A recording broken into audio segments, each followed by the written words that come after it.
How y'all doing, everybody? We're Group 5, and we're going to be presenting Kodak to y'all. My name is Sean Perry. Brittany Dax. We have Victor McLean on the camera, and Tyrone Robbins and Latoya Huntley is our assistant directors. So Brittany's going to give y'all just a little background about Kodak. Okay, so Kodak was started in 1889 by George S. Eastman, and the company is they are in the photographic industry, and in the 20th century they started off as the #1 competitor in the industry. No one was able to compete with them. They had a market share of 90%, and they were basically just dominating the market. 90%. Yep, that's right, 90%. Are you sure? I'm sure. Alright, well that's not a story. Alright, go ahead. So they have their business model. They have a razor blade business model. Basically, with that, they charge low prices for their main products, but when it comes to their accessories, those are the more expensive products.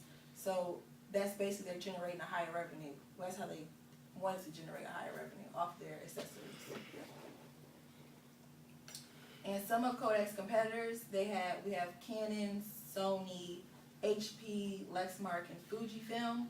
And Fujifilm back in the 20th century would be considered one of their main competitors as far as traditional film. And just a competitive advantage with Kodak, right now Kodak has no competitive advantage. Their top competitors such as Canon, HP, and Lexmark, if we look at it right here in the 2011, you can see that HP and Lexmark were doing fairly well. Also, if we look at their ROA, their current ROA, Kodak does not have a competitive advantage because they're in the negative ROA. And they started to take a slump into the market around 2003. Okay, we'll talk about SWOT as in strength, weaknesses, opportunities, and threat. One strength of Kodak would be their brand name. Kodak has been branded as a strong camera perspective. Their brand name is very, very dominant in the camera industry. Another strip will be strong distribution channel. Come on, man. All right. Yeah, well, let's go. As you were saying, Kodak has a very strong brand name. They're known throughout the whole world, globally wide. Kodak has a strong distribution channel. They have very financial resources, a lot of them, such as the retailers between Walmart, Best Buy, and all the places. The opportunities that Kodak has, they have the resources to be able to create a competitive advantage for themselves because they have the resources to do so. Are you trying to say? Yeah. Who made you group leader? How you get in this? Oh, all right.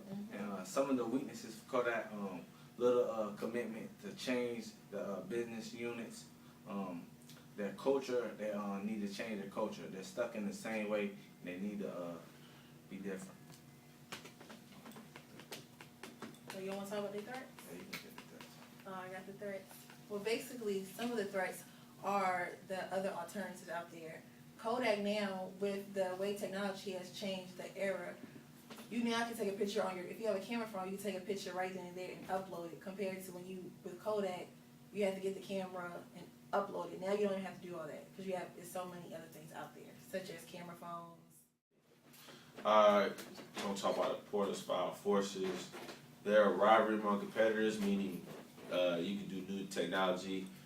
Kodak's in a situation where everything is booming as far as in technology forces in today's society.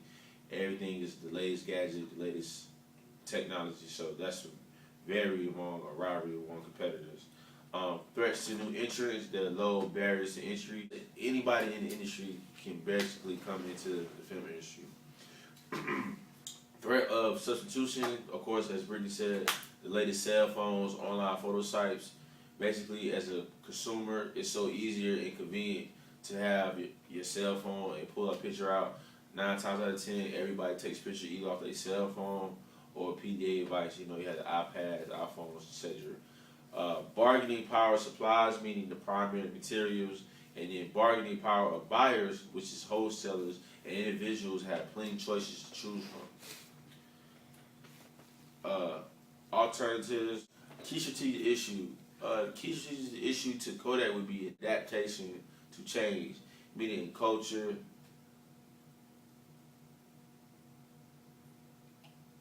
What's she trying to tell? Just come talk. Alright. Key strategic issue to. I'm sorry. You got it. You good. Alright, a key strategic issue to Kodak would be adaptation to change. Basically, in that whole culture, basically Kodak is stuck in this modern day environment to where they don't really want to change to today's society, and basically it's hurting them because they're stuck in the past basically with all this new technology, and it's like a baby boomer trying to adapt to millennium. It's just a hard situation. Alternatives and recommendation. One alternative for Kodak would be to adjust their business model. I mean, just simply, adjust to it. Alternative two would be benchmarking. With benchmarking meaning looking at your competitors' financial statements, looking at how they do things to compare it to your company does it. I mean, just taking a glimpse of other products that are produced the same way from your competitors. And then recommendation, we recommend Kodak do benchmarking. Okay, so some of the conclusion, just to sum this whole thing all up. Basically, Kodak right now is unattractive. They have no competitive advantage. They are they have filed for bankruptcy. So everything they are bringing in, they're not even able to keep. And they're currently recreating their business model. They're now the current CEO is trying to make it to where it's more with the times now. They're trying to do it to where you now can have photo libraries where you can share images with people, with other people. That's Kodak, guys. I hope it was an A, and just thank you for listening.